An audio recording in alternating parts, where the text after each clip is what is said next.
Hello everyone, welcome to my channel. In this video we are going to learn about deadlocks from the operating system. What is a deadlock? So deadlock means if two or more processes are waiting on happening of some event which will never happen, then these processes are said to be involved in the deadlock. Okay, if more than one process are waiting for a waiting on happening of some event, and if that event won't happen, then these are involved in the deadlock. And in the previous topics you might have heard about the name starvation. So what is the difference between the starvation and deadlock? So starvation leads to the allocation of resources to the process after an unacceptable delay. That means um, so a process will be allotted the resource after certain time. Okay, but in the case of the deadlock, the process will never get the resource. So here in the starvation, it is taking a finite amount of time to assign the to get the resources. But in the case of deadlock, is not getting any resource. Even though it waits for a finite amount of time, it is not getting the resources. So that is the main difference between the starvation and deadlock. So here in the deadlock, so we are having the two things. So first one is a resource and process. Okay, so we know that process means a program which is executing is called a process. Similarly here the resource, so we are going to represent the resource as R1, R2 and so on Rm. Okay, so what is the resource? Okay, the CPU cycles, memory space and input output device. Okay, so any input output device, CPU time, memory, so these are the resources, and process are the programs which are executing. Okay, and each resource will be having the wi instances. So instance means, suppose there is a resource, so I'm considering the resource printer. Okay, for a system I'm connecting two printers here. That means there are two instances of printers, right? So here two instances of resources are there. Okay, for the resource R. Okay, so this is the resource R. So for the resource R, so what is the resource we are considering here? So we can take the resource as any input output device. So I am taking two printers here. So two printers are connected to the system. So we are taking the, so it representing it as an instance. So we are having the two instances of printer connected to the system. Okay, and each process utilizes a resource as follows, that is requesting, using and releasing. Okay, so if a process requests the resource and if the particular resource is available for the process, then the process will use it and release it. If suppose the requested resource is not available, then the process will wait, and if the requested resource is held by other process that waits forever, then it may lead to a deadlock. Okay, if a process is assigned a resource and if it can use the resource, then there is no problem of deadlock. And if a process is waiting for a resource and it is waiting for a infinite amount of time, then it may lead to a deadlock. Okay, so if the process is waiting, then there is no chance of happening a deadlock. Okay, it may happen or it may not happen. Okay, if it avails the resource, then it's okay, or else if it is not availing the resource and it is waiting for an infinite amount of time, then it will lead to a deadlock. So here we will see the picture of a deadlock.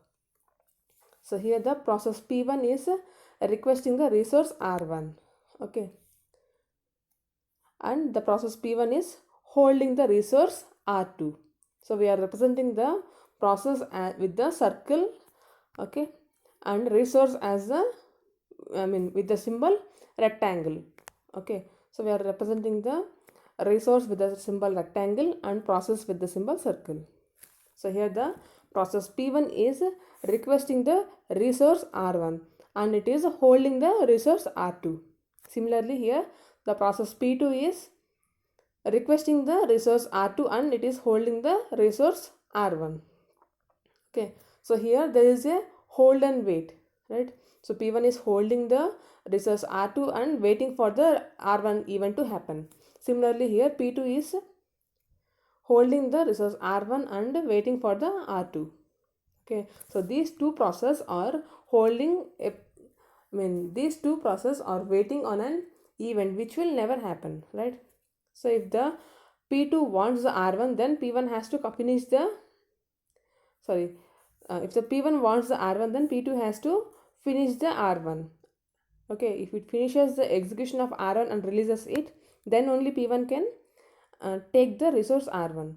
Similarly here, if the P1 finishes the execution of R2 and releases, then only P2 can take it and execute. So both P1 and P2 are waiting for the resources and there is a deadlock here. Okay, so next one. So we will see some of the real-time examples of the deadlock. Okay, so here some people are trying to cross the bridge at a time. From both sides they are trying to cross the bridge. So what will happen? So none of the people can cross the bridge. Okay, so if they try to cross the bridge from both sides, then none of them can cross the bridge. Okay, so next one is so people walking in a staircase. Okay, so if at a time if two persons are walking from both sides on the staircase, then it may lead to a deadlock. And phone calls also. Okay, suppose if two persons are calling each other at a time, then it will lead to deadlock and no one can speak to other person, right? If two persons are trying to call the other person, at a time, so what will happen? So no one can get the phone call and so both of them will get the phone as busy, right? So this also leads to a deadlock. So these are some of the real-time examples of the deadlock. So to solve the deadlock, we are using the resource allocation graph. Okay, so how the resource is allotted to the process or how the process is requesting a resource for that. So we are using the resource allocation graph. Okay, so here a set of vertices V and set of edges E. Okay, we are using. So vertices is partitioned into two types, that is a process and resource. Okay, so we know that processes are represented as a in the symbol of a circle and resource in the symbol of a rectangle. So the process P is having the P1, P2 and so on Pm. So these are the set of processes and R1, R2 so on Rm. These are the set of resources in the system. So requesting edge and assignment edge. Okay, so if a process P is requesting the R, so then it is called a request edge. Similarly, if a particular resource is allotted to the process, then it is represented with the symbol assignment edge.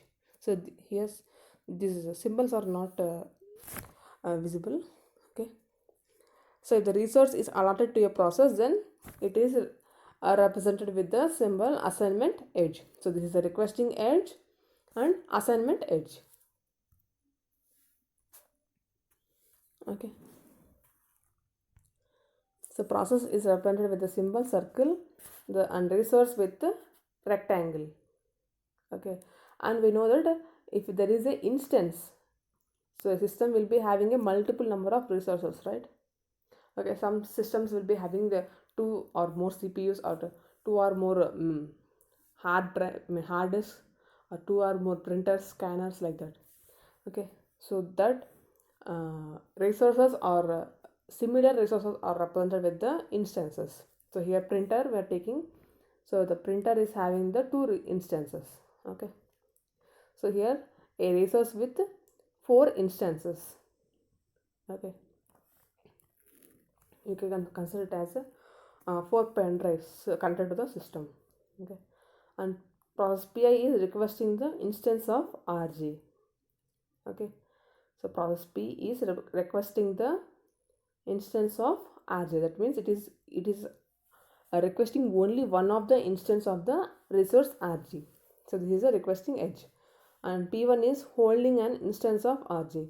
So here the process p is holding the instance of rj. So this is the assignment edge, and it is holding only one of the instance of the rj. Okay, so next, so what are the characteristics of the deadlock?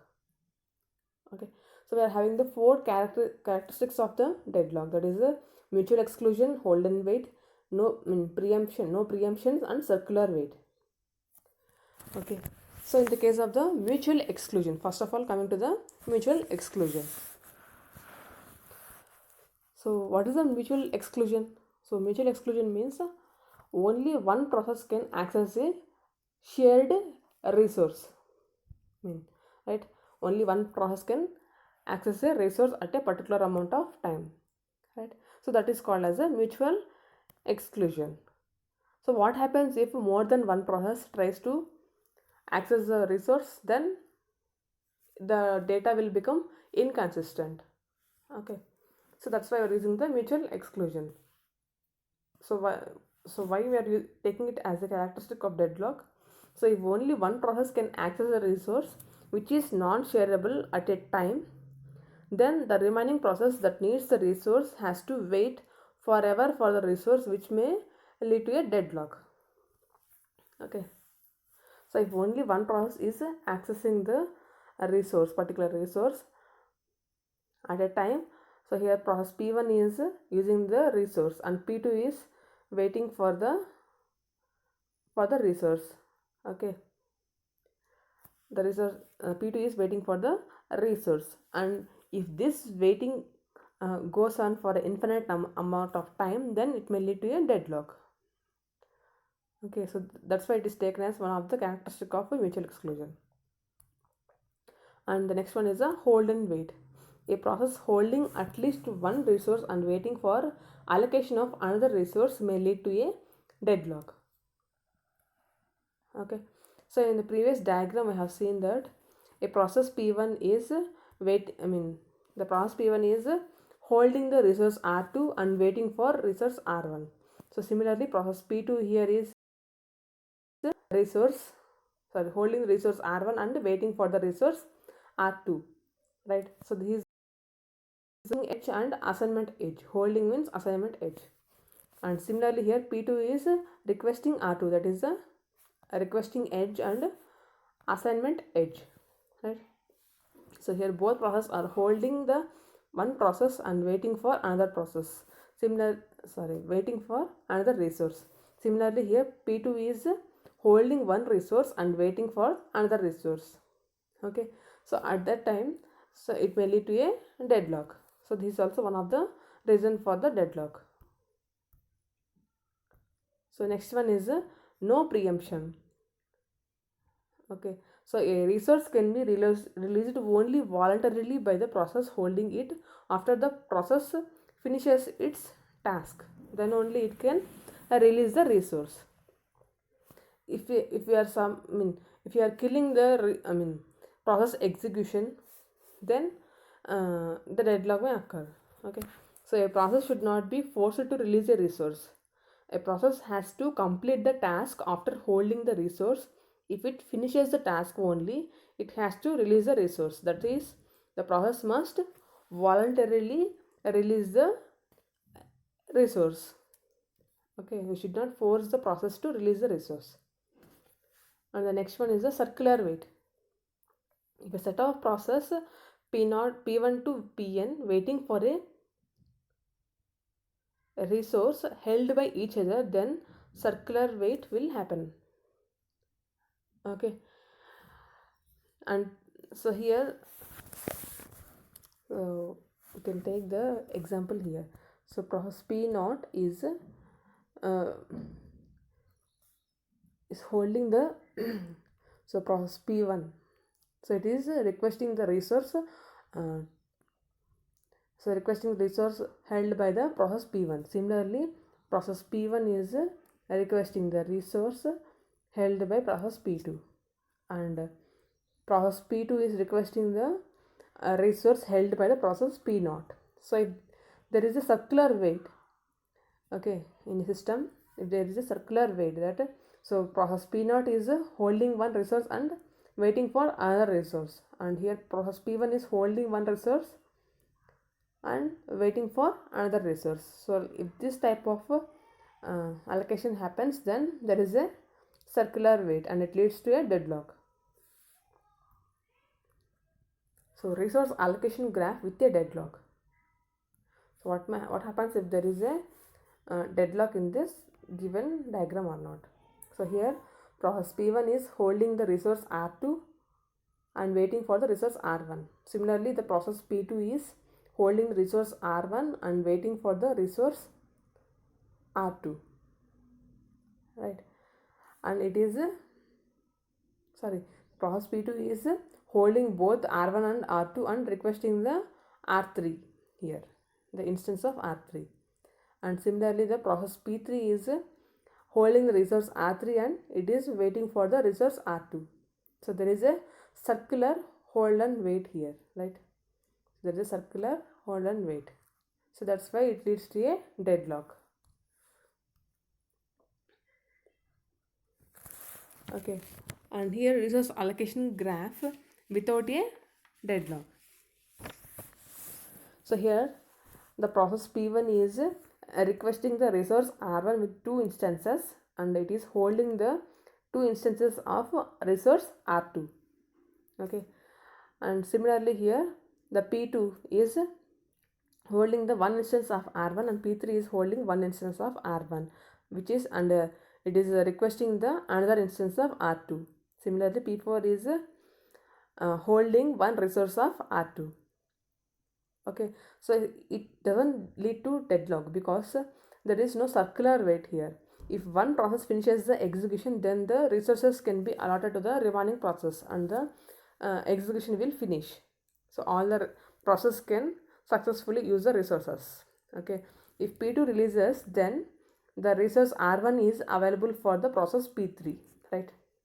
If the process P2 releases the resource R1, then it is available for the process P3. Similarly here, if the P3 uses the resource R1, then it will be available for the then the resource R1 will be available for P3, right? So if the P2 uses the R1 and releases it, then it will be available for P3. And here the P4 is not waiting for any resource, so it R2 and then releases it. Now R2 will be available for the process P1 for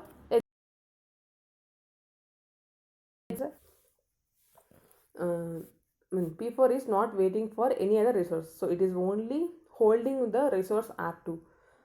Okay, if it finishes the execution of the R2, then it will be available for the process P1 for execution.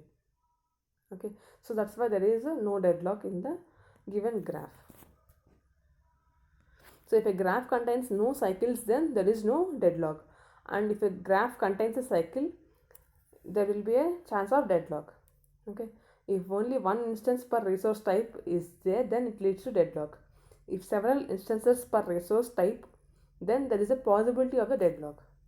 So here the instance of resource plays a key role. Okay, if a particular resource is having a single instance, then it will definitely lead to a deadlock.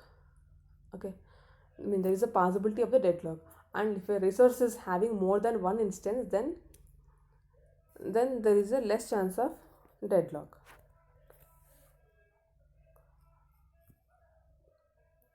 So ensure that the system will never enter a deadlock state. So for that, so we're using the two techniques, that is deadlock prevention and avoidance. Okay, and then allow the system to enter a deadlock state and then recover. So in the Next video we are going to know about the deadlock prevention and avoidance. Thanks for watching my video. Thank you.